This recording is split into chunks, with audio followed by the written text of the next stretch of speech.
Hey there. I'd like to give you a big old fat warning. Some material may be inappropriate if you're a large wiener and can't take jokes, and if you're easily offended by, well, let's just say bad words. But if you're not, well, hell, even if you are, continue listening, because this is the best damn podcast out there.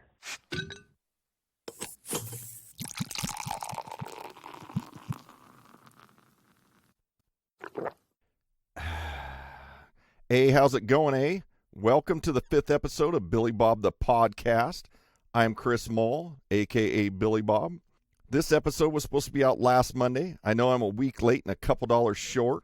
If you're that kid on the bicycle and you're listening, I know that's 4 weeks, 20 papers. Sorry I don't have your $2 or your tip. This episode's titled Great White North. Koo-loo-koo-koo-koo-koo-koo. Koo-loo-koo-koo-koo-koo-koo. Take off to the Great White North. The take off. It's a beauty way to go. Take off to the Great White North. That's right. This episode's a beauty, eh? Don't go taking off. You're going to want to hear all about the wicked cool stories JD has to share in this episode. Some of you all out there listening may refer to JD as Jed, pronouncing the JD Jed. Well, let me tell you a story about a man named Jed. He had a lot of hair, but it wasn't on his head. And then one day when he was shooting at some food, a pop deli made totally nude. Naked, that is, no clothes on. Well, next thing you know, old Jed is over there, sucking on her titties and pulling on her hair. Long come Granny with a 10-foot pole, shoved it up Jed's hairy asshole. Sideways, that is, no mercy. Now, just so we're clear, that's a totally different Jed than I'm going to have on this episode today. I don't need anyone getting confused with that. We'll get to the story of this Jed or JD here in a little bit, but before doing so, I'd like to give a big thank you to my sponsors. I'm actually proud to announce that I have a new sponsor on board, Fueled Films. If you're not familiar with Fueled Films, you can check them out at Fueled Films at youtube.com. John Hill of Fueled Films, great cameraman. He makes videos of show coverage and some other things. He was also one of the main cameramen behind the Amazon TV show Legends on the Left. Make sure to go check Fueled Films out on YouTube. Smash that subscribe button. And by smash, I don't mean going and having sex with your computer. I mean, take your mouse, move the cursor to the subscribe, hit enter. Although if you want to have sex with your computer, you can go right ahead and do so. I'm not judgmental. I'm not going to judge you for that. I'm kind of curious about how you'd go about doing that. But don't go sending me any videos. I don't want to see it. So make sure to check out Fueled Films, like I said. YouTube, you can also check them out on Facebook, Instagram, give them a like and follow. And of course, check out Hammered Weekend Wear at hammeredapparel.com. They have apparel featuring real builds on their t-shirt artwork. You can also pick up some hats, flannel shirts. There's some other goodies there on the website as well. Also look them up on Facebook and Instagram. Give them a like and a follow. As well as Precision Auto Wiring. If you're doing an LS swap and you need your harness rebuilt, your computer flash, make sure to get a hold of Jason at Precision Auto Wiring. He can help you out. He can also hook you up with a C10 headlight harness upgrade. If you got a C10, you know exactly what I mean. Driving at nighttime can be a little tough. You may want to upgrade your headlights. He can help you out doing so. If you're wiring your car, he can also hook you up with an American Auto Wire wiring harness.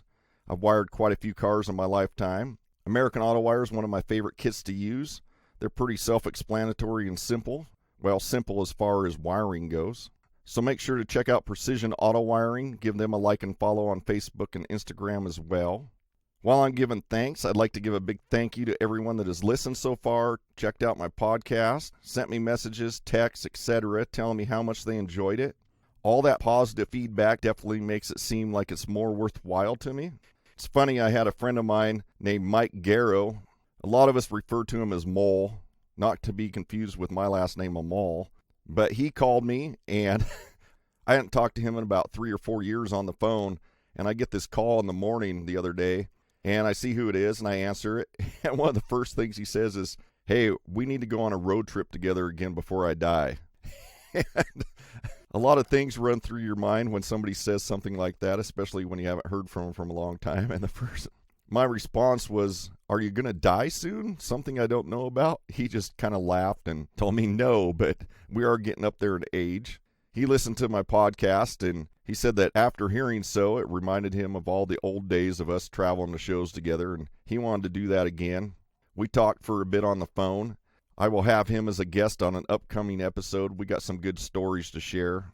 Like I mentioned, all that positive feedback and phone calls and messages like that, it all makes it seem worthwhile. Keep on sending me messages, commenting, replying. I appreciate it. I truly do. As I mentioned, this episode's a little late getting out there. It was a tough episode to do. As I mentioned in my last episode, it got put on that 2-week quarantine there by the Canadian government trying to cross the border into this country. I'm just kidding there.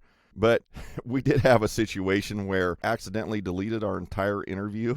I was trying to clear space on my SD card and accidentally erased my entire card. I guarantee that's a mistake that I'll never make again.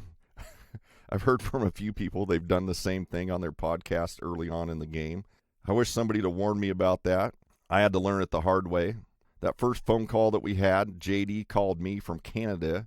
He wasn't aware that he didn't have international calling. That call cost him $80. But of course, that's probably only like $5 American, so I don't think it's that big of a deal. No, actually, it is kind of a weird deal there. I called him this time. I have international calling. So we had to do this interview for a second time. I appreciate him taking the time out of his weekend to do so. We may have missed a few spur-of-the-moment things that we got on the first interview that weren't on this one, but this one still turned out great. I know you're going to enjoy it, so make sure you keep listening. Moving along, in the late 90s, early 2000s, I managed a truck and off-road shop called Danco. Danco was in the small town of Cosmopolis, Washington, pretty much just connected to Aberdeen, but it was their own little town, little community there.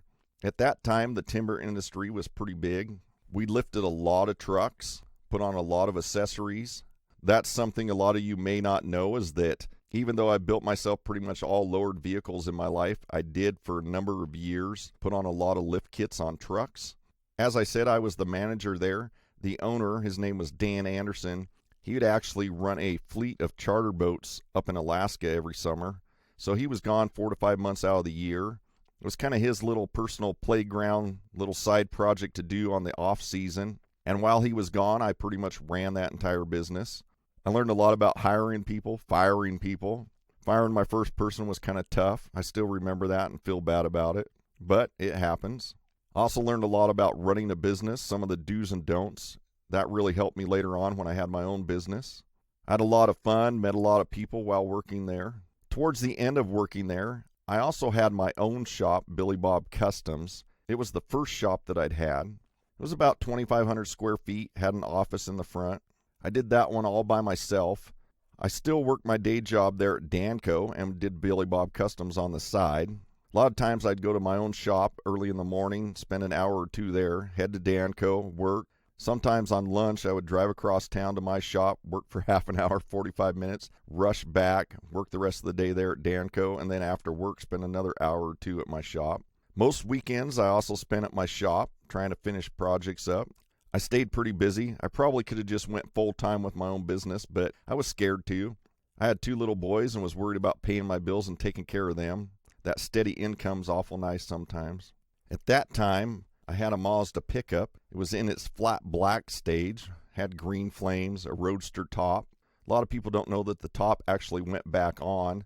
The windshield was chopped about 5 or 6 inches, but the roof had a piece of metal formed to the top of the windshield that when the roof was on, it didn't look like it was a roadster. I'd painted that piece of metal gloss black and put a sticker across there. It said Billy Bob Customs. So when you looked at the truck, it pretty much looked like it was a tent strip with a sticker. Fooled a lot of people. There isn't really too many pictures of the truck with its top on, because one of the first things I do when I get to a show is remove the top. There's quite a few pictures with the top either sitting in front or rear of the truck, but not very many with the top on it. I don't think there's any in the magazine, really. A friend did send me a picture of the top on the truck. I'll post that up on the social media for people to check out. One of my favorite shows to go to was a show called Drop Zone in Salem, Oregon. I'd gone to Drop Zone from the late 90s all the way through the 2000s till the end. Drop Zone originally started as a 1-day show. I went to it as well, but when it turned into a 3-day show, it became one of my favorites. It was usually on my birthday weekend every year, which made it that much better. The first year, you just kind of found a camp spot in the fairgrounds where it was at, and we ended up camping in the very back corner. That became the regular spot for my friends and I. During that time, I was in a club called Subculture Worldwide.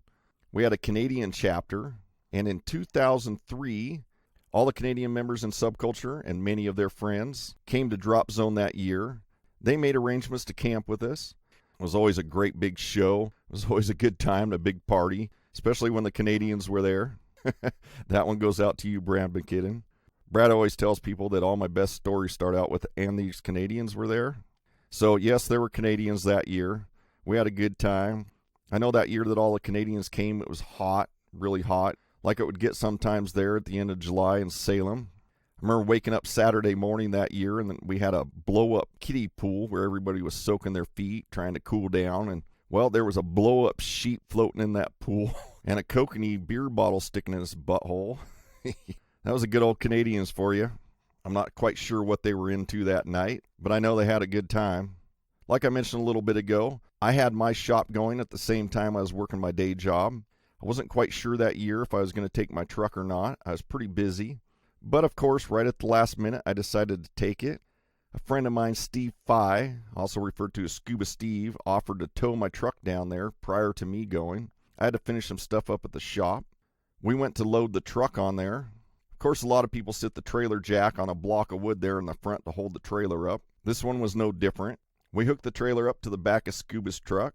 I took the block of wood, set it on the front of the trailer. We loaded the truck up. At that time, I had this remote control for the air ride set up on the truck. I remember hitting the down button, and I looked over and I saw this look on everybody's face that was watching, and I could tell something bad happened. Well, the front bumper valance of the Mazda had went down on that block of wood and crunched the valance, bent the billet insert up on the bumper.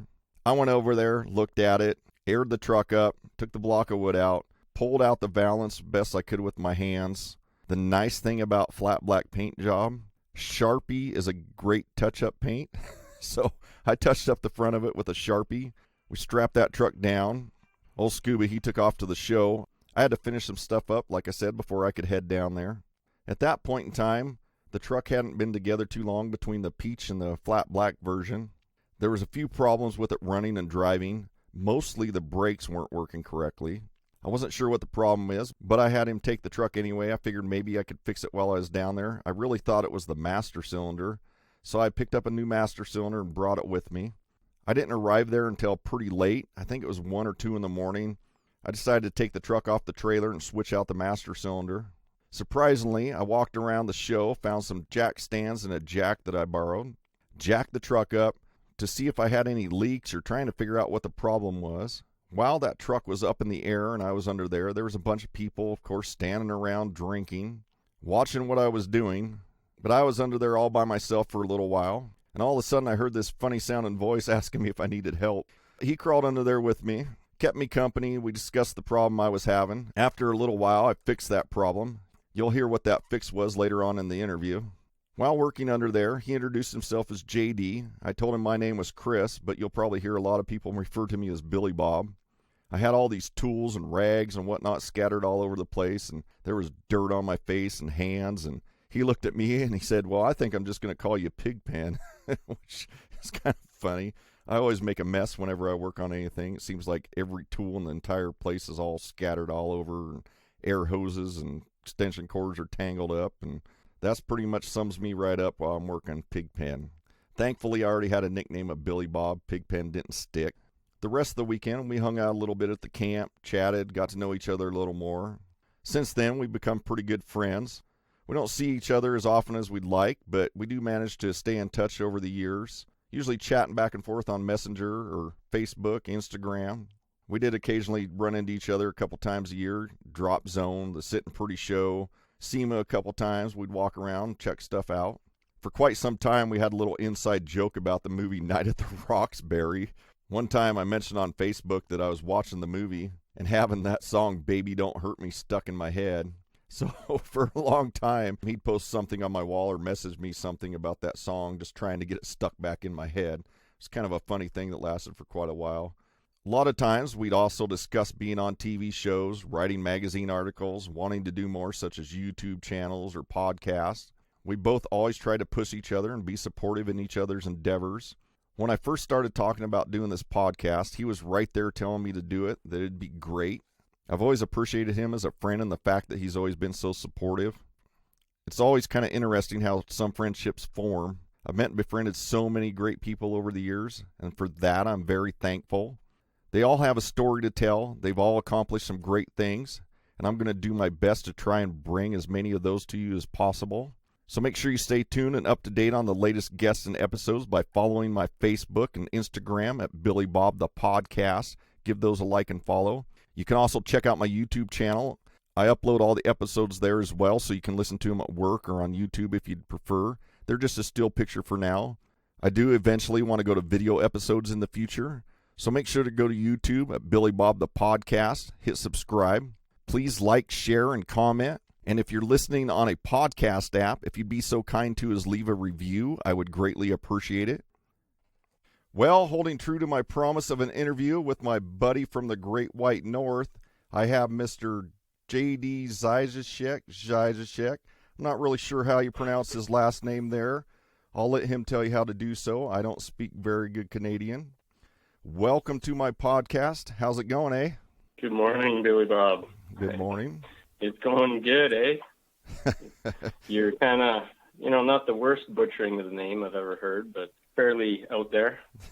Yeah. I say Zajicek. My dad, he's Czechoslovakian, so he's big on the proper pronunciation, and it's Zajicek, and he almost kind of spits when he says that. Yeah. And I'm like, oh, no one's going to be able to do that. I'm just going to say Zajicek. Yeah, there you go. I've never heard it, I don't think, so I wasn't sure how you say it. I always just call you JD. Yeah, I just get the students to call me Mr. Z. Mr. Z. So, being in Canada, I know that Z is pronounced Zed, not Z, so why don't they call you Mr. Zed? I don't know. Mr. Zed just sounds kind of odd to me. I mean, it always makes me think of, talking to you, and you're talking about the Men in Black movie, and just when we were hanging out, I think it was Drop Zone one year, and just you had a light bulb moment, and you're like, Agent Zed, he's Canadian. So I don't know. It just makes me giggle every time I think about saying Mr. Zed. Yeah. Well, that and we here in the States think it sounds kind of stupid, but anyways, yeah, that was kind of a light bulb moment for me. It's all right. Yeah, that was kind of you done? I'm done. Oh, okay. Yeah, that was kind of a light bulb moment for me there with the old Men in Black thing. It made a lot more sense to me. I was like, oh, they all have letters, and then there's Agent Zed, and then once I found out that Z in Canada was Zed, it made a lot more sense to me. It does sound funny hearing somebody called a Z28 Camaro or a 280Z Nissan, whatever you guys say. Well, I think you guys are the funny ones. Mazda and Nissan, Mazda and Nissan, or what do you guys say? Nissan. Hard body? Yeah, the Nissan hard body. Yeah, we kind of do, even though we're pretty close hour-wise. That border's not too far away from me. It's still kind of a whole different language up there. We'll get you educated when you come up here again. Yeah, I'll make it one of these days. Well, now that we know how to pronounce your last name, why don't you tell the listeners here a little bit more about yourself, where you're from, how you first got started in the automotive scene. Maybe tell us a little bit about your first vehicle and what you first did to customize it. Yeah, man. So I was born and raised in Calgary, Alberta. I'm a true Calgarian, which seems kind of odd, I guess. Calgary seems to be a place where lots of people move to, but there's not as many people that are born and raised there. I don't know why. My first venture into automotive was my dad had a 75 Chevy Silverado 3/4 ton, and that was our family truck. We go camping and stuff in it. And I remember one day, I was probably 12 or 13, the fuel pump died on it. And I remember walking from the house out to where the barn is, and he had this box and some tools, and he's like, "What are you doing?" He says, "Oh, I'm going to change the fuel pump." I said, "Can I do it?" And he looked at me, said, "Do you want to try?" I said, "Yeah." So he handed me the tools and the box and went back in the house. So I wrenched around on this thing, got the fuel pump changed out and got it running, and that was just it. I never looked back. I think everyone has something like that, So to me, that 75 square body is kind of a special truck to me. He's long since sold it, obviously. I missed that one. Wish he never did, but cars never really meant anything to my dad. And then I guess my first vehicle was a 83 S15 Jimmy. Bought that when I was 15, and then just started, my dad would pay me to work summers and do chores on the farm and stuff. So I saved up and bought that and put the low profile tires on and lowered it. And that's kind of what got me into what we do. So I wrenched for, I don't know, 11 plus years, and end up going back to a local college here where I took my training. And now I've been automotive instructor for 13 plus years. So it's kind of come full circle. Never thought it'd be where I am right now. Never thought that, be helping kids figure things out in automotive. Very cool. So you are from Calgary, you say, or the Calgary area. Besides you and your shop of Candy Shop Customs, what else is Calgary famous for? Probably the biggest thing for Calgary is, claim to fame is they had the Olympics in 1988, but probably the proximity to the Rocky Mountains, Banff and Lake Louise, and that it's like an hour drive away. You can, most days on a nice day, you can see the mountains from wherever you are. And, it's something that people from all around the world fly and come to visit to see. And it's right here in our backyard. And we usually only get out there 2-3 times a year, unfortunately. Yeah, I've seen pictures of that, and I know you've posted pictures taking other people up there to visit. And if I ever make it up that way, that's one place I definitely want to check out. Looking forward to, like you said, someday coming up there and visiting you. I say every year I'm going to, and have yet still to make it up that far, but I will. One of these days, we'll make it. I'll hold you to it. I know. I think I'm like that boy that cries wolf. I've been saying it every year now for so long that you guys are like, yeah, okay, whatever. You got to do the secret squirrel and just show up without telling people. That's exactly I do. I'll just show up at your guys' doorstep one day. Well, if I can find it. You're welcome anytime, my friend. Well, when I do come up there finally to visit, where are you going to take me to eat? What's your favorite place to eat there? We'll probably do up a bonfire and do some wings or some Filipino street meat. But to take you out to eat, there's this wicked place in Airdrie. So that's about 25 minutes from the farm here, and it is some badass barbecue, like just smoked brisket and wings, and of course the beer's always good and cold. But we try to get out there as often as we can, and it just seems to be one of the best places around. I love good barbecue, that's for sure. So that sounds amazing. Of course, just hanging out at a bonfire and eating some of your cooking, I'm sure that'd be all right too. I've never had your cooking, but I'm sure it's all right. Yeah. Well, we try to do a few bonfires a year, and everyone's kind of saying that this 2020 COVID stuff, it's been a shitty year, but when we sit around with some of our good friends, and it's like, man, we've had 15, 20 bonfires this summer. And, it's just usually hanging out on a Friday, and we start a fire and have some beer, and it just turns out to be good times, good company. Yeah, I'm sure. I think everybody's making the best out of it. I see a lot of people complaining about the COVID thing and that this year being so shitty, but I've actually had a pretty good year. I've traveled around a few places and done some stuff and hung out with some friends. Nothing super huge. Of course, our trip to North Carolina, there was a lot of people there, but everybody was having a good time, making the best of it. Of course, then we get back and everything kind of seems to shut down a little bit more again, so I guess I kind of lucked out there. Yeah, well, we were...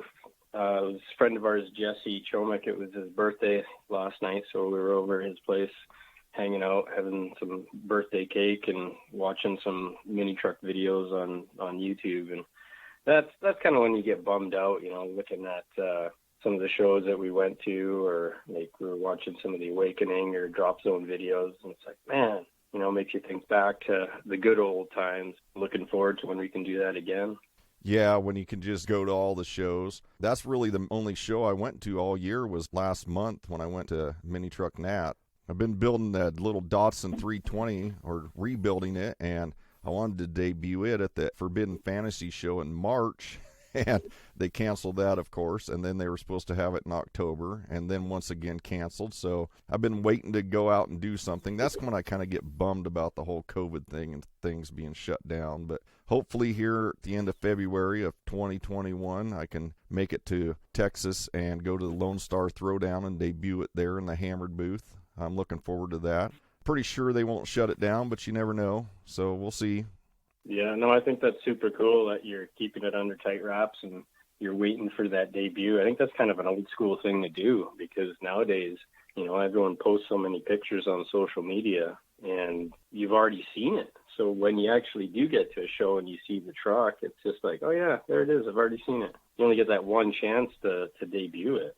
Yes, and that's kind of the reason I'm keeping it under wraps. I kind of do that too. I see everybody's pictures they post on Instagram and Facebook, and you see the build and how it's coming along and all the step-by-steps, and it's cool to see, but you kind of already know what the thing looks like before you ever get to the show and see it for the first time.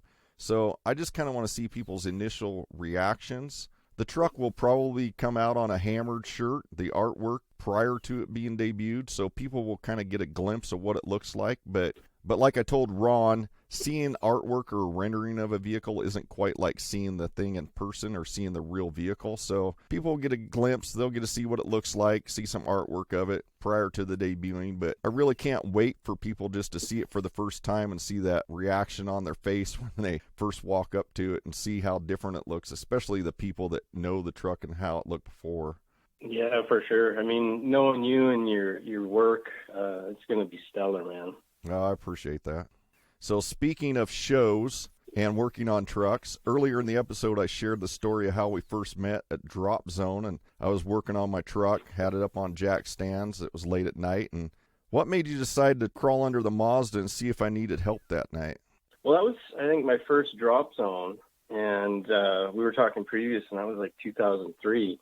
And we ended up, a friend of ours, Grant Brown, he had kind of set it up so that they put us with your guys' camp, and we had already been there and we were sleeping in the tent. And I remember it was pretty late, like it was 2-3 in the morning, I think. And Scuba Steve, I think, towed your Mazda in, and when it rolled in, there was a bunch of hoopla and kind of woke me up, right? So I crawled out of the tent to see what was going on, and I just saw this big crowd around you in the truck, and everyone was just kind of watching. And you're there, and you're wrenching on the truck, and I was like, well, what's this guy doing? How come nobody's helping him?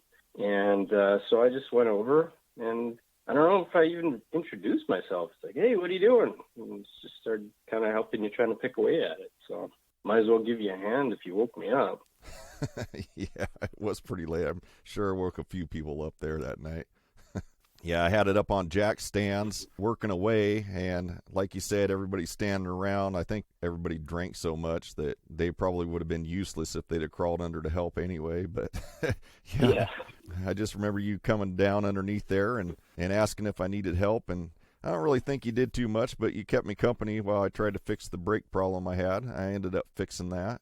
When I'd rebuilt the truck from peach to flat black with the green flames, I ran all new brake lines, and I hid the proportioning valve for the brakes on the frame, and I had that thing turned sideways or mounted horizontal on the frame. And after trying to figure everything out and the brakes not working, I got this idea that, maybe I should twist the brake lines around and try to mount that thing upright, vertical, like it was on the firewall. And after doing so, my brakes worked. So I found out the hard way there, and I'm sure a lot of people don't know that thing has a little ball bearing spring thing in it, and if it's not mounted vertical, your brakes won't work. Yeah, it's a little check valve and get airlocked, and then you have problems. But yeah, I did help you there. You had to bleed the brakes. See, that's a two-man deal. Oh, that's right. You did help me bleed the brakes. I do remember that now that you mention it. So you did help me, and I appreciate that. And ever since we've been friends, it's kind of funny how you meet somebody for the first time and end up getting that friendship started. And some friendships last longer than others. Ours has been around ever since that day. We regularly chat back and forth on Facebook once in a while. Yeah, I always look forward to hearing from you. I mean, looking back at old pictures, we realized that I guess the first time we crossed paths was the 1996 Triple X Mini show in Langley, BC. And I had posted a bunch of the old pictures in there, and your truck was one of them. And I didn't know or that it was your truck back then. It was the first mini truck show that I ever went to, so I was just blown away with what everyone, brought and where everyone came from. So that was pretty cool. Yeah, the Triple X show, that's I remember going to that show. We had some fun times, me and the guys that we went with. I know my friend Galen that was on the second episode of my podcast. He was with us, and my friend Matt Holcomb took his Nissan up there. And it was funny when we crossed that border over into Canada, the speed limit sign said 80 on it, and here goes Galen flying by us. And then we stopped a little ways down the road at a McDonald's, and he says, I can't believe the speed limit here is 80. We had to inform him that was kilometers, not miles per hour. Yeah, we hear those kind of stories a lot. I'm sure. And then him buying food and not knowing about the exchange rate and arguing with the cashier, the girl there, that she gave him back more change than he paid with. It was kind of funny. Well, you guys are pretty resistant on the whole standard and metric thing. The rest of the known world is pretty much metric, but no, you guys are sticking to the miles. Yes, we are. I've traveled out of the country a couple times, and just hearing the way that people refer to things as kilometers per hour, or it's 2 degrees Celsius outside, or whatever it is, we're Fahrenheit and we're miles per hour, and we still do the inches, and the rest of the world is all metric, except for wheel size. For some reason, wheel size seems to stay 15-inch, 16-inch, 17-inch, which kind of gets me that tires are all metric sizes, but wheels are still inch sizes. Yeah, well, there was a couple times, like Ford, they did a metric wheel on the Mustang at one point, and then it just screwed people up because then they were putting the wrong size tire on, they're having tire blowouts and shit like that. So, I don't know, it's a combination. We just get, we're creatures of habit, right? So when something's been a certain way for such a long time, we're kind of resistant to change. Yeah, I think you're right there. I know it's hard for me to, even when I learn something new, just like this podcast, I'm so used to doing something a certain way that it's hard for me to get back and try to do something a different way, whether it's body work or metal fab work or any of that stuff. It's hard for me to get into a new technique, even if it's easier and quicker sometimes, kind of get stuck in your way, especially the older you get. Yeah, we do get stubborn even more. Well, speaking of teaching and doing things new ways, I know you're an automotive teacher, professor, instructor, or whatever you Canadians call it up there, but said a little bit earlier that you've been doing that for a while. But how long have you been doing that, and what's that like? So this is, I believe it's my 13th year teaching now. So I'm at post-secondary level. So in Canada, when you're a tech, you go through provincial tests. And there's 4 periods of testing, and then once you pass all that, you get a license, and then there's one more test after that, and it's Red Seal certification. So that means your license is valid across Canada, except for Quebec, because the French guys in Quebec do things a little bit differently, and they're a little stubborn. But I ended up coming back and teaching the same program that I took. It's called Automotive Service Technology. And yeah, it's worked out. The whole idea was to have some quality of life. So summers off is really nice. It gives me a chance to be around my family and gives me a chance to build some stuff or, get out to the shows and see some friends. So it's been great. Haven't looked back since. Yeah, I know with the COVID thing, it's been kind of tough for a lot of teachers and different things. What have you been doing to deal with the COVID thing? Are you guys back in the classroom now, or are you still teaching off the internet or over Skype or whatever you guys call it? What's it been like working with the COVID or trying to work around the COVID thing? I mean, just like everywhere else, they're trying to take this pretty seriously because nobody wants to be liable about making the wrong decisions. So any of the theory courses, we got to teach online. So we've been using Teams or Zoom. I mean, it's all the same stuff, right? Your video conferencing. But it's just not the same as running class in person. It's a little tougher on the students. They're just trying to keep as many people off campus as they can. So, now that we had to do some labs and running shop class right now, the hours are a bit changed. Right now for shop, we're doing myself with half the students, and I'm running, 9-hour shop days with these guys for a week at a time. And then it flips, and the guy I teach with, he has the other half for a week of the same stuff. And it's just, if somebody tests positive, to reduce the risk of spreading and how many people have to isolate, all that kind of stuff. But we're getting by, doing the best you can, that's all you can do. It makes it a little hard to do some of your other stuff, I'm sure. I remember seeing you guys do your racing where I believe you put an engine together and then have to fire it up or start it or something. And I thought that was kind of cool to watch. Pretty interesting to me to watch you guys slam those engines together so fast. So tell me a little bit about, for the people that don't know, a little bit about what that is. So it's called the Battle of the Technicians, and it was just something that we started doing with one of the local hot rod restoration shops, Zeeb's Restoration. And basically it's two small block Chevys, and they start from a short block, and it's teams of 2 students, and they have, just basic hand tools. They have a ratchet, a speed handle, 4 sockets, a wrench, and a screwdriver, and they've got to, with nothing but those hand tools, assemble this engine correctly, and they have to fire it for 5 seconds. And, it's nothing correct about the race to build the engine. It's all about speed and precision and working under pressure. And shit, man, these guys, they have it down. I think the record for one of my teams is just over 6.5 minutes from a short block to running on its own for 5 seconds.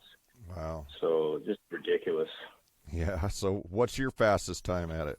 I did the race a few times. Myself and Brian, that's Zane's dad, we did a race because one of the teams wasn't around, and I think we did 9.5 minutes. Well, man, that's hustling. Yeah, that's still not bad. I guarantee that's a lot faster than I would do. I've done a couple runs just solo, and when you're doing all the work by yourself, shit, it ends up being about 18 minutes by the time you get the thing to fire. Wow. And you're just sweating bullets. I'm sure. I know I watched the videos before, but are the heads assembled, like all the valves and everything, or do you have? Yeah, heads are loaded. The valves are in there, but you got to load the valve train. You got to adjust the rockers, and We're not running oil on these things. It's just assembly lube. Oh, okay. But you still got to adjust the lifters close enough so that it'll run. Because as soon as you fire it, it's hydraulic lifter, and all the valve train starts to loosen off because we're not running any interference bolts or anything. Right. But it needs to be close enough so that it hits on that first crank, because as soon as you're cranking, it starts to loosen everything off. I know a little bit about putting engines together, but yeah, I was just curious there, how far you guys had to take it. But that's still pretty impressive, a couple guys getting an engine to run in under 10 minutes from a short block to firing it up. So yeah, it's pretty cool. I really enjoyed watching those videos when you posted them. I thought it was pretty cool anyway. Yeah, it was one of those things that what makes me who I am, I did some drag racing in high school, and then all the vehicles I build, they're far from ordinary. So I try to build some excitement and enthusiasm for the students as to, other things other than just fixing cars that they can do with, what they learn in this trade, and just incorporating that performance aspect, like we did the race every year at the World of Wheels. So now you're getting these kids onto a stage, and they get to see all this other world of automotives that they probably never got the chance to see before, Well, speaking of instructing students and being a teacher, I know a few years back you won the SEMA Educational Instructor of the Year award. That's quite an honor, I'm sure. Not something very many people can say that they've won. Tell us a little bit about what that was like and how that came to be, and maybe what it was like to accept an award like that. Yeah, the SEMA Instructor Award, it was a combination between SEMA and an organization called NACAT. It's a North American Council of Automotive Teachers. And a bunch of our instructors have been pretty heavily involved in kind of the goings-on in those conferences, and it's all around North America. And he was actually my academic chair at the time, Rick. He kept bugging me, hey, you need to apply for this award. It's tailored to you perfectly. And I kept saying, I don't know, I couldn't be bothered. I'm just doing my thing. And he kept bugging me. So it's like, okay, fine. He says, you get a trip to SEMA and all this stuff. And so finally I did a little write-up and I applied, and lo and behold, I ended up being one of the 3 finalists, and I was lucky enough to win that award. So it was different, different SEMA experience. And it was just neat, like you said, to be recognized for trying to do the best that you can. And it's been great.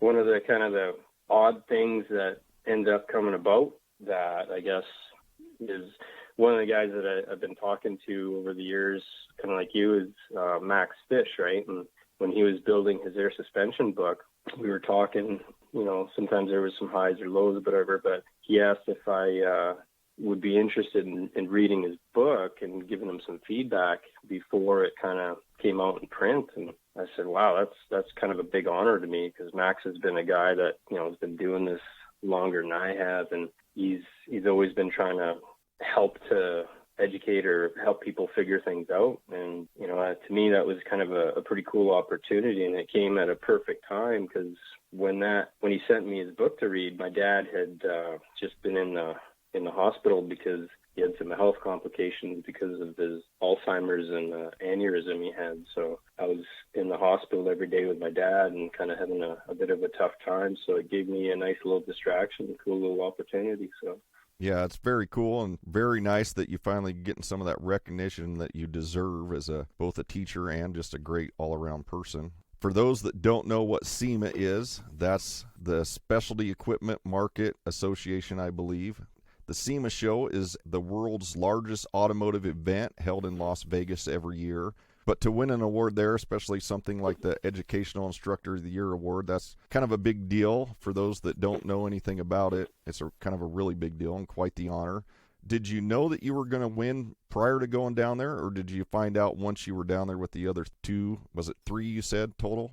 Yeah, no, I didn't know. I mean, the 3 finalists, they got a trip, so flight and hotel kind of taken care of, and then they have this big lunch banquet, and, there's a bunch of the powers that be from SEMA, and it was just kind of, they do the thing and they present it to you up there. So I was lucky enough to bring my wife, and there's a couple other instructors from my school. And I'd never been on that type of, essentially it's kind of like a global stage, right? So I don't ever think that I'm at that level, but it was really kind of a pleasant surprise. It was a neat experience for sure. Yeah, it sounds like it. That's definitely cool. I know a lot of people that get, like you said, you never expected to be on that level or that stage. I think if you're a true, genuine person, you probably never feel like you should be where you're at. Most of the people that I'm really good friends with, most of them are pretty humble and never think too highly of themselves, which is probably why I'm friends with them. It's pretty cool. Thanks for sharing that. You also did a series of articles for Mini Truck Magazine titled The Junkyard Jewel. How'd that come about? Well, starting way back in 2010, our car club, the Dropsicles, we did a show in Lethbridge, Alberta called Sideshow. And that first year, we had some mini truck and street trucks coverage. Sean Altermont, Chris Buchanan, and Sponge, they had come out, and I believe at the time they're all sitting pretty. And they did the coverage the first year, and then the second year, we were able to bring out some editors. We brought out Jason Mulligan and John Matta from Mini Trucking and Street Trucks. And of course, anytime we bring friends up from not around here, especially if they've never been here, we try to, show them a good time. So we were doing a wing ding in the garage, deep frying some chicken wings and having some frosty beverages. And I had my wife's Blazer kind of halfway through building a new frame and a body drop in the garage there. And John said, hey, if you're working on your wife's truck, just snap some pictures. We'll maybe put a little article together or something. So that kind of stuck in my head. And I don't know, I just had this little idea. I've had a Chevy Love back when I was I think I got it when I was 16 or something like that. It was in the local bargain finder, it was called. It was like a $2 little mini newspaper, classifieds. And, we used to buy this thing every Wednesday, and one of my buddies is looking through and he's like, hey, there's a Chevy Love for $300. And you're like, well, what the fuck is a Chevy Love? Because, as far as I know, they weren't sold up here in Canada. So anyway, got that truck, and it turned out to be a little yellow mini truck. So I beat the snot out of that. And of course I ran out of oil and seized the engine and forgot about it, just stuffed it in the field. And I always loved the truck. So, when this whole article thing idea came up, I thought, well, maybe this is a good chance to do something with that. Came up with a game plan, and I kind of pitched it to John. And, at the time, some of the stuff in mini trucking was just everyone was building these crazy complex builds, like these ridiculous suspensions and cantilevers and all this stuff. And it was pretty high level. Like, obviously anything's going to improve over time. But when you're just getting into it at the ground roots level, that's a bit intimidating for your first build. Like my first build was springs and spindles, So the idea of the build with the love was kind of getting back to, what can you do in your garage with basic hand tools and friends and horse trading for some parts and that type of thing to build, a daily driver or a little parts chaser, something like that. And that was it. He loved it and said, yeah, let's do it. I think we did 14 articles altogether, something like that. That's pretty cool. So I was wondering how many articles were there. I knew there was quite a few. Yeah, and we were able to debut it at the SEMA in 2013 in the Source Interlink kind of booth. It wasn't really a booth. It was just a outdoor parking spot. But, that was kind of a pretty surreal bucket list item to, ever go to SEMA, but much less have a vehicle there. You know about that. Yes. Yeah, and I believe you got some feature shot of that truck from some foreign magazines as well, didn't you? Yeah, these German guys, it's a thing on online, Instagram and online. It's called XS Mag, and I think it was one of the last days of the SEMA. We're just wiping the truck down, and these guys come over and, hey, can I take pictures of your truck? I'm like, yeah, absolutely. What do you need? So we pulled it out, and they did a shoot on the truck, and the guy hands me his iPhone. He's like, yeah, just type in your technical information here. And his iPhone was all in German. So I'm trying to type out, the tech specs into this iPhone, and it was just messing with my head. So I was like, well, can I just email you, and then you can do the Google Translate thing or something? But yeah, it was pretty cool. I mean, I was intimidated. I was scared, to this little mini truck that I put my heart and soul into, and to have it on that global stage. And like, man, I was scared that it wasn't going to be received very well, because most of those people probably aren't mini truckers, and they probably don't read mini trucking, and they don't know anything about the story of the truck or why it was there. But I was blown away with how that truck was received at SEMA. Like, just the people you got to meet and talk to. Like, I saw this one dude come over from, I think across the way was, Lamborghini. Is like supposedly Nicki Minaj's pink Lambo or some shit, and this dude like walked right past that and came over, and he just thought the love was so cool. We talked for 10-15 minutes, and yeah, it was really nice to see how people were into it. Like 99% of the feedback was more than positive on that thing. It was pretty awesome. That is pretty awesome. So you also have a few other builds. I know you've got some dualies, and you had a square body Blazer, I remember, but one of your current vehicles is a Cadillac. Tell us a little bit about that. So if you think back to the Blazer that I said I was building for my wife, it's a 90 four-door S10 Blazer. And so I was building that, and when the opportunity to do the articles for mini trucking came up, she was, gracious enough to say, hey, put my truck on hold. You're never going to get another opportunity to do something like this. So she let me put her truck on the back burner to do the articles and build the love. And, like life happens, and before you know it, it's been several years, and nothing was, happening on her Blazer. So I had a couple dualies, and one of them I sold. And so I had a bit of money. And I went to her and said, okay, you can put time and money, get your Blazer going again, or, we can get a new daily driver for you. Because our daily was a 02 Escalade, and there's about 400,000 kilometers on it now, and it's showing its age. And she decided she wanted a new car. So we started looking and found this really nice 2012 Cadillac CTS. And, of course, can't leave anything alone. So I did a bunch of mock-up, fitted some wheels, friends over at Innovative Auto Works. They're our friends who always hook me up with the stupid wheel and tire packages that I want to do on my stuff, and we fitted up some nice niche wheels on it, 20 by 10s, and my buddy Sam at Epic Rod and Custom hooked me up with all airbag stuff. We got some Slam Specialties bags in it and airlift struts up front and that. So 2 weeks later, this thing was, bagged on 20 by 10s, and that was that. So, it was a long time coming, and it was just a nice way to give Mama something cool to cruise around in again. That's right. Got to keep them women happy. Keep yeah. Happy wife, happy life. There's a thing about that. So I think now this is the third year we've had it, and I think we're over about 65,000 kilometers on it since I bagged it. Wow. It's proven to be fairly bulletproof. Yeah, that's cool. A lot of people build stuff like that and then hardly ever drive them, but that's very cool that you drive it and put that much kilometers or miles on it. Not as many miles. Divide that by 1.6 for the miles. Okay, so it sounds more impressive if you say kilometers than miles. So speaking of road trips and driving, what's the funniest thing you've ever had happen on a road trip or at a show? Oh, road trips are my favorite part of going to runs or shows. That's where all the stories come from. But if you want something funny, we were going to the last Rezo, and I was looking, and I had to check my my beer mug as to what year that was, and I guess it would have been the New Year's of 07, 08, when it was supposed to be the last Resolution show.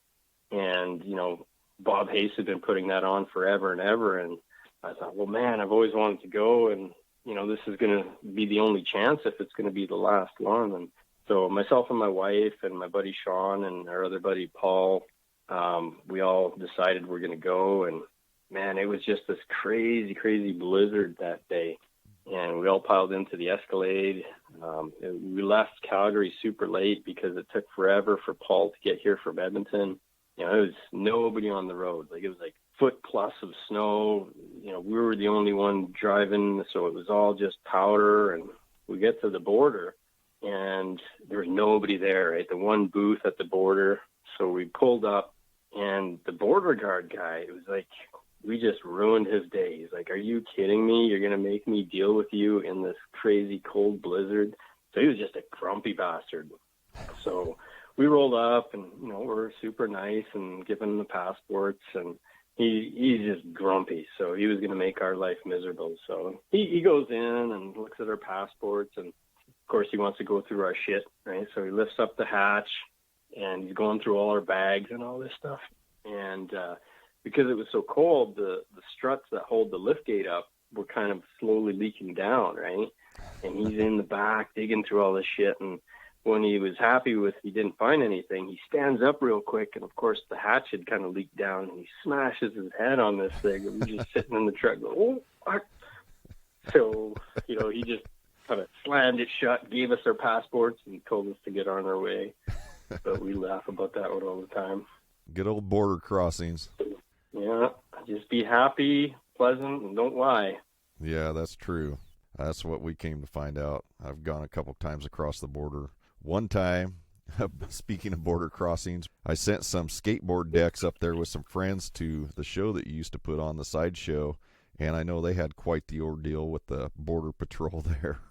So that was with Sean, Chris, and Sponge coming up, and I guess they'd come up in Sponge's Nissan Titan, and they were hauling his Susie Rodeo up on that. And I guess there was some panels or something that were loose, and I guess the border guy was checking out, the vehicle, and he thought something, one of the modules or something under the seat looked suspicious, and they were going to compensate the skateboard, and they put the three of them in these interrogation rooms and all this stuff. And those guys were doing the pee-pee dance. I think they had to pee so bad. And finally they let them through, and the skateboard decks actually made it through. So I guess the moral of that story is if you're going to cross the border with Sponge, you want to be in front of him instead of after him. Yeah, that's for sure. Yeah, that seat module, if I remember right, they thought that was a bomb underneath there. It's for like the airbags or something. Yeah, that's something like that. Yeah. Turned out to be airbags or ABS or something stupid. Yeah, something like that. I remember when that happened, and I thought it was kind of funny. I mean, I'm sure it wasn't funny to them at the time, but now they can look back on it and laugh. Yeah, I think the only one that's come back to Canada for the Lethbridge show was Chris. I don't think Sean or Sponge has come back since.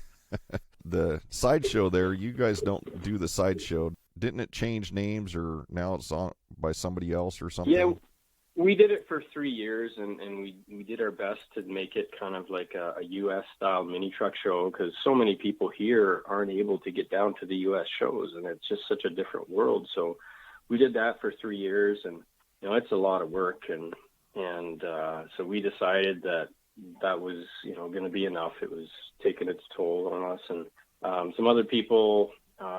They were part of Sunset at the time. They took over basically the show and the location. But we wanted to just be done with the sideshow name and just leave it associated to our club. So they named it Battle at the Bridge. They did that for a few years, and then most recently, Forbidden Fantasy had taken it over and run it for quite a number of years. So, it was still essentially that same foundation from the Dropsicle sideshow, and it kept getting more and more draw out of the States, and the boys from Grinder and Custom Life had come up, and Max Fish had come up, and some really nice rides from the States started to slowly trickle up. But this year, the FFF guys decided the same thing. It had taken their toll. Nobody was living in Lethbridge, so it's super hard to run a show in a town that you don't live in. So they're talking about doing something in central Alberta, so we'll see what they come up with. Look forward to having something. Yeah, it'd be cool. Like I said, I want to come up there one of these years, so I keep hoping. I know the borders are closed right now, but you mentioned Dropsicles, and I know you remember Dropsicles, and I think that goes way back. How many years have you been a member of Dropsicles? How long have I been a member? Tara and I have been part of this probably 22, 23 years, I'd have to guess. This year ago, our club just celebrated the 25th anniversary, which is pretty outstanding for, any car club, much less a Canadian mini truck club. So, it was born out of Edmonton, Alberta, and we still have a few of the core members that were originally in it for that long. So, yeah, I'm pretty proud of that. That's pretty cool. So you've been in it pretty close since the beginning. Yeah. Speaking of mini trucks and mini truck shows and just car shows in general, what's your favorite show?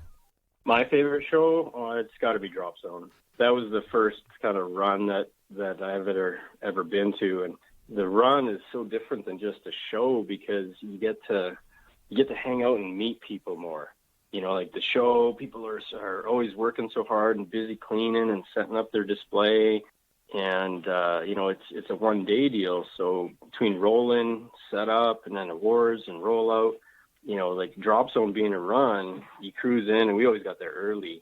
So you go in there, you set up camp, you kind of establish your surroundings, and then, the show is on the Saturday, and then there's a big party Saturday night and Friday night, and then the awards and that's on the Sunday, and then everyone kind of goes away. And I think that brings all the stories, and that's where a lot of the friendships come up because there's no more pressure from the show. You're just having a good time. And, at the time it was Magical Minis, and, we did the burnout contest, and, people would drag their trucks up and down, and it was just really awesome. I mean, there's maybe some memories that you might want to forget, like certain things in the wet t-shirt contest, but yes, it was definitely some awesome memories. That's for sure. Like I tell a lot of people, it's a good thing that, like I mentioned on prior podcasts, that we didn't have camera phones and everything in our pockets way back then. Of course, that wasn't that long ago, but it wasn't like it is now where you just record something and boom, it's there like a few seconds later. Yeah, that's the benefit of doing stupid shit before the camera phones. There's not as much evidence. That's right. I mean, there's still some evidence, but not like there is nowadays. That's for sure. Yeah, I hear that from a lot of people. Drop Zone is their favorite. It's one of my all-time favorites. I used to love it. It helped that it was on my birthday weekend every year. I think except for once they had it at the end of June, but usually it was always the end of July. And there was quite a few of us that had our birthdays there at the end of July. Sean Aldermott being one of them, and I believe Jason Knopf from Spokane area.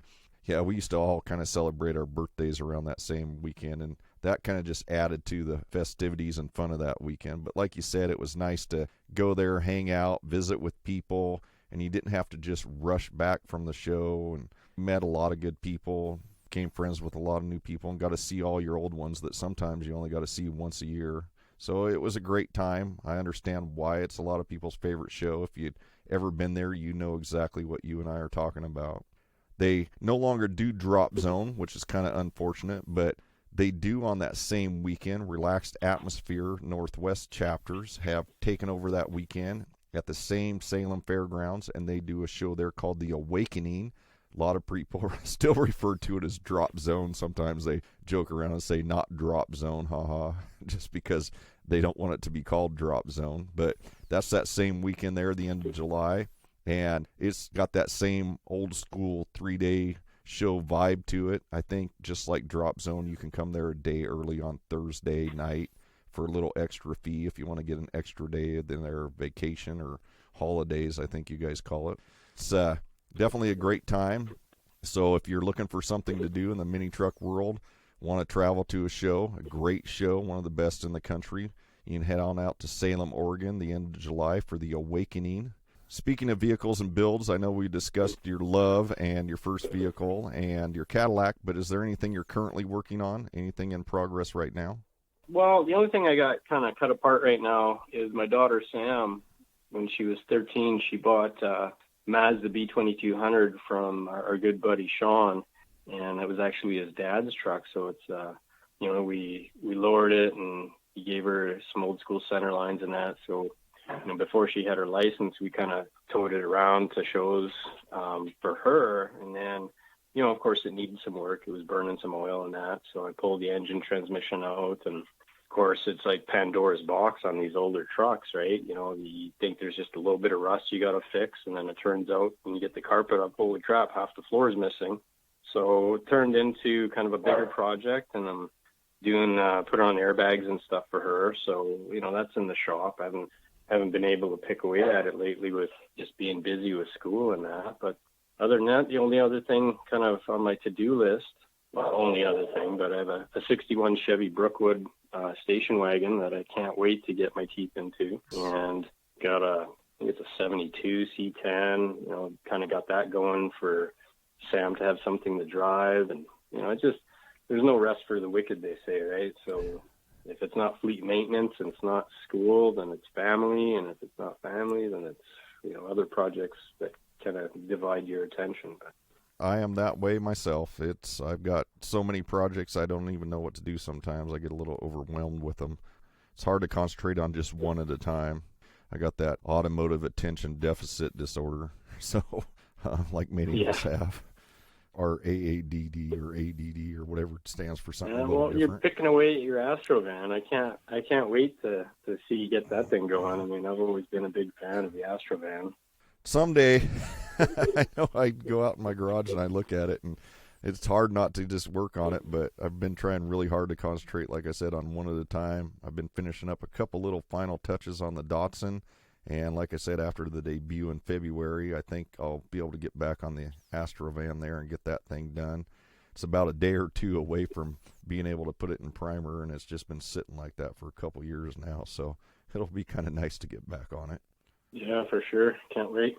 So we're getting towards the end of this episode here. Would you like to give out your social media for people to check out what you're working on and what you're doing and all your Chevy love and Cadillac and stuff? Yeah, I mean, for sure. If anyone wants to check out my Instagram, Candy Shop Customs, you'll see my logo there on the door of the love. I have some hats and lanyards and stickers and keychains and stuff that get out to people. That's kind of my own little deal. You can find me on Facebook as well. And I've tried to get like a little YouTube channel going. Same thing, just search Candy Shop Customs on there and you'll find my channel. And it's just some of the stuff that I've been trying to do out in the shop over time. But, it's just one more thing to divide my time and attention. And, I'm not super efficient at doing the videoing and the editing and that. But I'll post some stuff on there when I can. Make sure to check out Candy Shop Customs on Instagram, Facebook, YouTube. Hit like, subscribe, follow, comment, all that kind of good stuff. I know what it's like trying to find time to do stuff. Everybody thinks, just like this podcast, oh, you just record and stick it out there. But they don't realize there's some editing involved and uploading. And especially to put this thing on YouTube, it takes a little bit of time to upload. So I understand that. Like we mentioned, projects, family, trying to get podcasts done, post pictures, make everybody happy at once, which you'll never do. But speaking of social media, is there anybody on social media that you think we should check out or follow? Yeah, for sure. I mean, just looking at what we got going on locally here in the Calgary area, for sure check out Dropsicle's Instagram or webpage online. One of our guys, Chris Trapp, his personal Instagram is Trapp Skis, so at Trapp, TRAPPSKIS, but he's just expanded his auto body shop. So he just got an Instagram page for that, and it's Trap House Automotive, and he's doing some real cool things. He's young and full of energy and full of skill and talent. So it's kind of making me feel tired just watching him do what he does. But like I mentioned, my hats and friends of ours, tequila.ca or at tequila.ca, they do a bunch of the embroidery for us and a bunch of other car guys around here. So you can find their Instagram. I talked about my buddy Sam. His Instagram is at Epic Customs. And, he's one of the only guys that I would actually send people to as far as getting work and parts locally. He's just taking it up to the next level locally here. Got a shout out to the boys at Innovative Autoworks. That's Autoworks with an X. They've always helped me out with any of the wheel and tire combos on any of the stupid projects that I'm working on. And friend of ours, Jen Black, she's kind of posting a bunch of the airbrush stuff that she's kind of learning. She's, executing her skills and learning on some panels and skateboards and shoes and stuff like that. And I guess another local, Dario, his claim to fame these days is building big power out of turbo LSs. His Instagram is at the House of Boost, so he's kind of earning a name for himself in the LS world. Nice to get a little spotlight on the local guys. That's more than fine to shed a spotlight on some of your local people there and friends and people in the scene. Make sure to go check them out. There's plenty there to check out and follow along with. Check out their work at least. If you like what you see there, make sure you hit like and follow along with them. Leave a comment. Tell them that you heard about it on Billy Bob the Podcast. I know I have a couple. I'm really into artwork. So mine, the first one is Skateboard Connection. I think they sell skateboards like the blank decks for custom painters, but they post a lot of pictures of custom painted skateboards from people all around the world. So I like it because I get to check out other people's custom paint work and stuff on those. Another one that I have, yes, another artist, is Pinstripe Chris. His name's Chris Dunlap. A lot of you probably already know who Chris Dunlap is, but if you don't, you need to check out Pinstripe Chris. I was pretty fortunate. I got to meet him when I worked at KRS here in Idaho. He came up and did some renderings of some vehicles we were working on. Man, the guy is talented. He starts all of his renderings of vehicles out with a ballpoint pen, no pencil. I think it's pretty amazing that somebody can do that. I asked him about mistakes, but he's been doing it for so long, he can just take a pen and whip those things out. So he is Pinstripe Chris on Facebook and Pinstripe_Chris on Instagram. So make sure to check those out. It's funny you mentioned Dario, him and his LS swap thing. I saw that not too long ago, some videos of him. It's kind of like those Australian type, whatever they do there, burnout things or whatever. But I just remember him going to drop zone, pulling in with that body drop Ford Ranger that he had that I have no idea how he ever fit into and drove all the way from Canada to Oregon. But I remember trying to sit in it, and it was all I could do to even get myself wedged in that thing. That was quite a sight because Dario's a big dude. He's like, 6.5 foot tall or something like that. And his Ranger was the first gen Ranger that it was a combination of stock floor and traditional body drop. It was down to the doors. And when he was sitting in this thing, the steering wheel was basically between his knees. So he used to joke that he'd sunburn his knees when he's driving that thing. Yeah, oh man, like I said, I remember trying to get inside that thing, and it was all I could do to get in there. And I was thinking, he actually drove that thing the whole entire way. Cool to see people like that moving on to bigger and better things. Well, I don't know about better things, but definitely bigger, definitely more horsepower. So anything else you'd like to mention here on this episode? You know what? I mean, I've talked to you lots of times, and I just wanted to give you full props and credit for just being positive, just being the better person and trying to help things figure out what they're doing or improve what they're doing. We've talked about back when there was threads and forums, and, you and I both have been trying to post or clarify things, and, you get this keyboard warrior that just know-it-all or Nancy negative or whatever, and it's a tough thing, but, I'm happy to call you a good friend of mine and glad you're doing this podcast and keep sharing your knowledge and helping people figure things out. And you're just, I don't know, humble and down to earth. I look up to you, man. You're awesome. No, I appreciate that very much. Thank you for the kind words. I feel the same about you. I know I discussed earlier in the episode here prior to our interview that kind of always stayed in touch and always talked about doing a YouTube channel or podcast or different things, and always tried to be positive towards that and help each other out, or just give that occasional nudge like, yeah, you need to do it. And I've always been appreciative of that, and that's why I knew as soon as I did this, you were one of the very first people that popped into my head to have on here. Like I said earlier, I appreciate our friendship and all the positive aspect that you bring towards it. And like you said, you do get those keyboard warriors that try to, or that post that negative comment and try to bring you down. And I always just tell people, you're never going to make everybody happy. And the more you get out there and the more you achieve and the more you do, it's like my mom always said, you got to take some heat if you're going to be on fire. And that's just the way it goes. Yeah, just try to stay positive about it and have that positive outlook. And like I said, always appreciated that about you as well. So thank you for coming on here and being my second guest. We had a great time.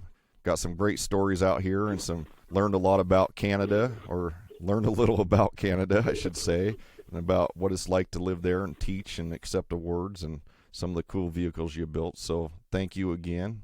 Yeah, I appreciate that, Chris. I mean, if I was to, offer any advice to any of the fellow mini truckers out there, is put your hand out and introduce yourself to somebody. Say, hey, I'm J.D., I love your truck, or how'd you do this? And it's just one of those things that a lot of people seem scared to do. And that's what starts, meeting people and improving and making friendship. Introduce yourself. Hey, follow your Instagram, whatever the case is, and break down some of those walls. Yes, that's very true. It is hard for people. It's hard for me. I kind of have a real social anxiety thing sometimes, where I get in crowds or get around a bunch of people and I kind of am a little, or I don't even know what to call it, but get kind of nervous. And so it is hard for me even to put out my hand there and introduce myself. A lot of times I'll just kind of hang out and go around and look at vehicles and see what I need to see there. And some people will talk to you, but just even like last month, I was standing around talking to somebody that I'd known, and a couple people had walked up to the conversation, and, I didn't introduce myself or say hi or almost didn't acknowledge that they were there. And I don't mean to do so. It's just that's kind of how I get sometimes. And, you wouldn't think so with me having this podcast, but I'm hoping that having this podcast helps get my story out there and kind of loosens me up so that I'm able to do that a little better. I know a lot of people kind of think that I'm stuck up or conceited or think highly of myself, but that's really not the case. It's just that I have that, like I said, that social anxiety thing to where sometimes I get around people and I just kind of freeze up and not sure what to do, or, like people say, I'm not sure what to do with my hands. So, but yeah, it is, like you said, that's great advice. Just go out there, put out your hand, introduce yourself, start that conversation, because, like we talked about prior, that's how friendships are made. That pretty much brings us to the conclusion of this episode, and sticking to the Canadian theme, I'm going to do my best to go out Canadian style. So, until next time, get off the couch, eh? Quit being a hoser. Let go of the noose on your moose. Go out to the garage. Work on your Mazda or Nissan. Go on a holidays. Make some memories. Because when we meet up, I want to hear all about it. I'll talk to y'all later. I'm out of here, eh?